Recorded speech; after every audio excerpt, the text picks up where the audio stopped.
Hi hello வணக்கம். இன்றைக்கி நம்ம பார்க்க போகிறது கருவேப்பிலை குழம்பு. இது எங்களோட ரெசிபி கிடையாது. எங்கள் எதிர் வீட்டில் இருக்கவங்க மதுரை சைடு, அவங்க அடிக்கடி நிறையா கொடுப்பாங்க செஞ்சதெல்லாம். அதில் டேஸ்ட்டாக இருந்தது இந்த குழம்பு எங்களுக்கு கொடுத்தப்ப.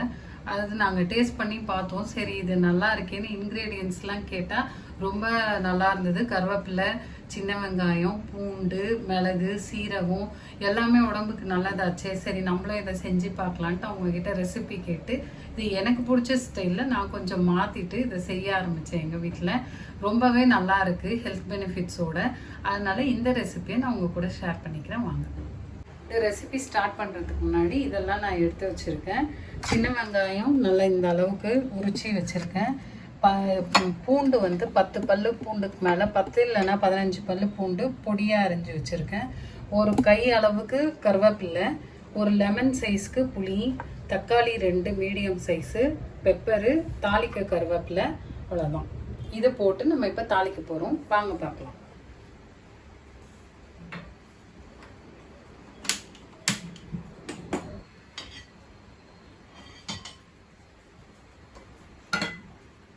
இந்த ரெசிபிக்கு நல்லெண்ணெய் எடுத்துக்கோங்க, ரொம்ப நல்லது அதுதான் உடம்புக்கு.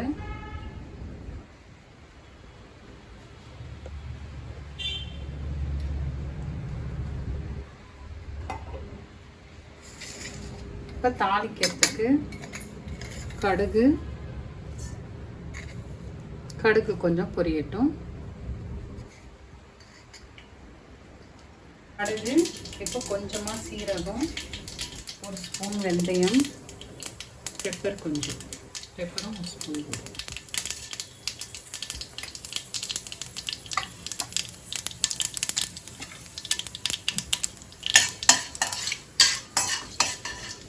இது நல்லா பொரிஞ்சிச்சு. இப்போ நம்ம சின்ன வெங்காயத்தை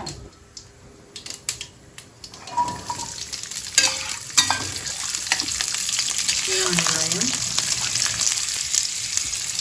ஒரு ஸ்பூன் பூண்டு அரைஞ்சி வச்சது,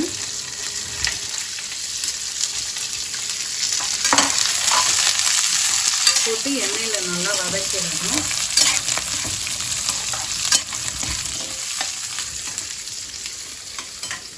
இது மிக்ஸ் பண்ணிட்டு இது வதங்கிறதுக்குள்ள அரைக்க வேண்டியதை நம்ம அரைச்சி வச்சிடலாம். இப்போ அரைக்கிறதுக்கு சின்ன மிக்ஸி ஜாரில் பெப்பர் இவ்வளோ எடுத்துருக்கேன், இதை ஆட் பண்ணிக்கிறேன். கொஞ்சமாக சீரகம் எடுத்துக்கிறேன். சீரகம் பார்த்துக்கோங்க இந்த அளவு. இப்போ நம்ம கழுவி வச்சுருக்க கருவேப்பிலை இது நல்லா ஒரு கை நல்லா வாஷ் பண்ணிவிட்டு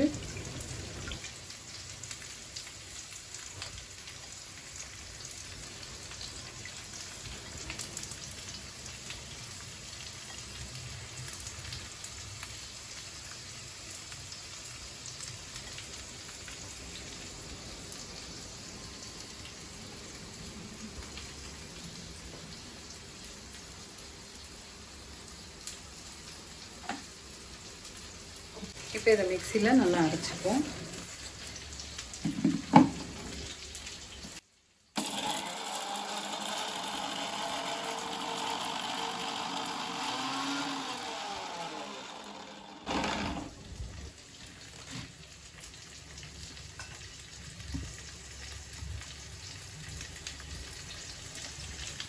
லைட்டாக தண்ணி சேர்த்துக்கோங்க. இப்போ இந்த பதத்துக்கு அரைச்சிட்ட அப்புறம் இதை எடுத்துருங்க.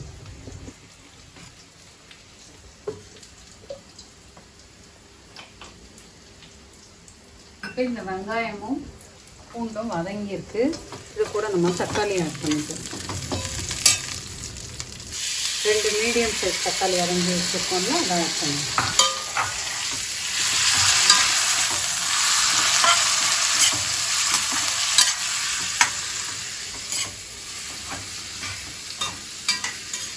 இப்போ தக்காளி கொஞ்சம் வதங்கிடுச்சு.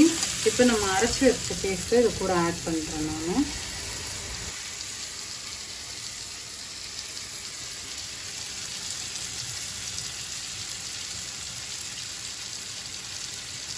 இது கொஞ்சம் பச்சை வாசத்தை போடுற அளவுக்கு இது கொஞ்சமாக வதங்கட்டும்.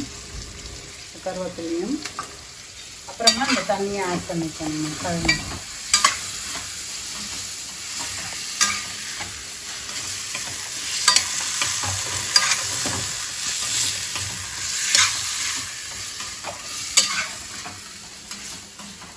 இது பச்சை வாசனை போன அப்புறமா இந்த கழுவுன தண்ணி கொஞ்சம் நான் இதில் ஆட் பண்ணிக்கிறேன்.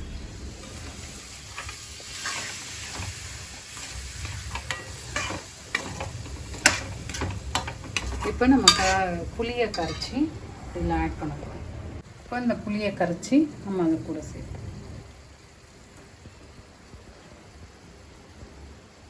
இது எதிர்ப்புளின்னு சொல்லுவாங்க, கரைச்சி குழம்புல அப்புறமா ஆட் பண்ணுறது. அப்படின்னா என்ன டிஃப்ரென்ஸ்? எதிர்ப்புளின்னா நம்ம கரைச்சிட்டு அப்புறமா ஊற்றுறது, முதல்லையே கரைச்சிட்டு மிளகாத்தூள் மஞ்சத்தூள்லாம் போட்டு வைக்கிறது நார்மலாக எப்பயுமே குழம்புக்கு அரைக்கிற மாதிரி. இது சாம்பாருக்குலாம் நம்ம ஊற்றுவோம் அந்த மாதிரி ஊற்றுறேன்.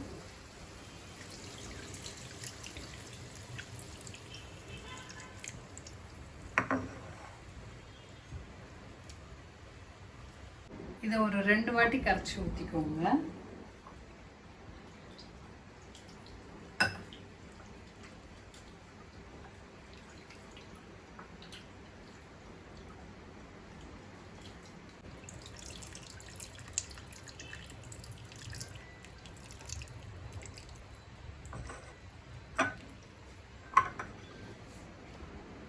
இப்போ இந்த குழம்புக்கு வந்து வீட்டில் அரைச்ச மிளகாத்தூள் போட போகிறோம்.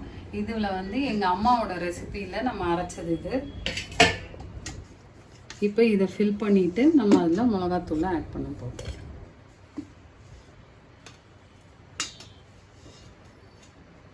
இதோட டேஸ்ட்டே உங்களுக்கு வந்து டிஃப்ரெண்ட்டாக நல்லாயிருக்கும்.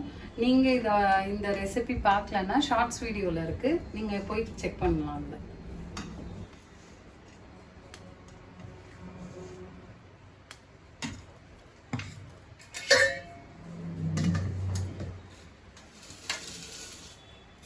இப்போ இந்த மிளகாத்தூள் வந்து 3 ஸ்பூன் சேர்க்க போகிறேன்.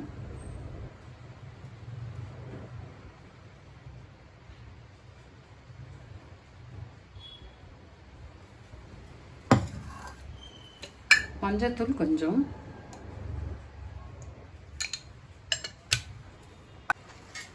இப்போதான் நம்ம மிக்ஸ் பண்ணிடலாம்.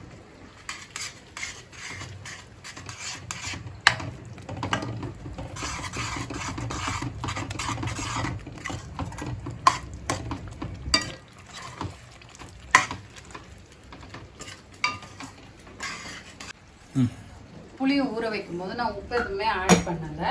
இப்போ நம்ம குழம்புக்கு தேவையான அளவுக்கு உப்பு ஆட் பண்ணுறோம், கல் உப்பு தான் ஆட் பண்ணலை. ஃபஸ்ட்டு இப்போ ஒரு 1.5 ஸ்பூன் போடுறேன். உங்களுக்கு பத்தலைன்னா அதுக்கப்புறமா நம்ம ஆட் பண்ண போகிறோம். இப்போதைக்கு இது கொஞ்சமாக தண்ணி விட்டு இது கரையிற அளவுக்கு. இது கொஞ்சம் கொதிச்சாதான் உங்களுக்கு மிளகாத்தூள் வாசனைலாம் போயிடும், இல்லைன்னா மிளகாத்தூள் வாசனை பச்சையாகவே தெரியும். க்ளோஸ் பண்ணி கொதிக்க வச்சிங்கன்னா சீக்கிரமாக மிளகாத்தூள் வாசனை போயிடும். இப்போ இந்த ஸ்டேஜில் வந்து நம்ம கொஞ்சமாக வெல்லம் ஆட் பண்ணலாம். பட் இது வந்து ஒரு மெடிசினல் ரெசிபின்றதுனால நான் இதில் ஆட் பண்ணலை, நாங்கள் அப்படியே சாப்பிட்றோம்.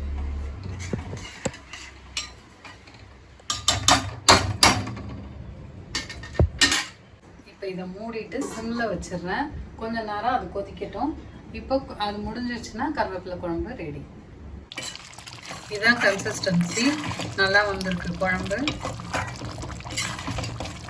உப்பு வேணும்னா உங்களுக்கு டேஸ்ட் பண்ணி உங்களுக்கு ஏற்ற மாதிரி ஆட் பண்ணிக்கணும். Main dish ready. நம்ம சைட் டிஷ்க்கு மாம்பழம் அரைஞ்சி வச்சுருக்கோம். மாம்பழம் சீசன் இருக்கும் போதே நல்லா சாப்பிட்றலான்ட்டு மாம்பழம் அரைஞ்சிருக்கோம். வத்தலும் அதுக்கு தான் எடுத்துருக்கோம். கூட்டு செஞ்சு சாப்பிட்டிங்கனாலும் ரொம்ப டேஸ்ட்டாக இருக்கும். இன்றைக்கி நம்ம வத்தல் மாம்பழம் வச்சு சாப்பிட்றோம். வாங்க வைக்கலாம்.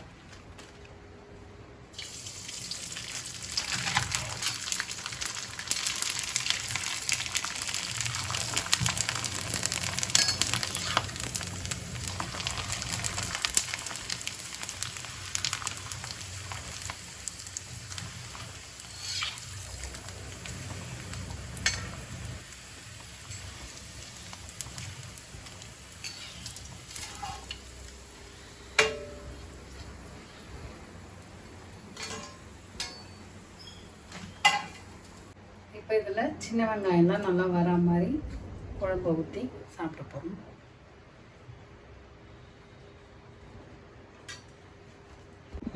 இந்த சுட சுட சாதத்தில் இந்த குழம்பை ஊற்றி இந்த தொட்டுக்க வத்தல் வைக்கிறோம். இதை சாப்பிட்டா டேஸ்ட்டே தனியாக இருக்கும். வாங்க சாப்பிடலாம். இந்த ரெசிபியை நீங்கள் ட்ரை பண்ணி பாருங்கள். இது உங்களுக்கு பிடிக்கும். இது உங்களுக்கு யூஸ்ஃபுல்லாக இருந்ததுன்னா பிரீசி லெமனேடுக்கு லைக் பண்ணுங்கள், ஷேர் பண்ணுங்கள், சப்ஸ்கிரைப் பண்ணுங்கள். இன்னொரு வீடியோவில் பார்க்கலாம். பாய்.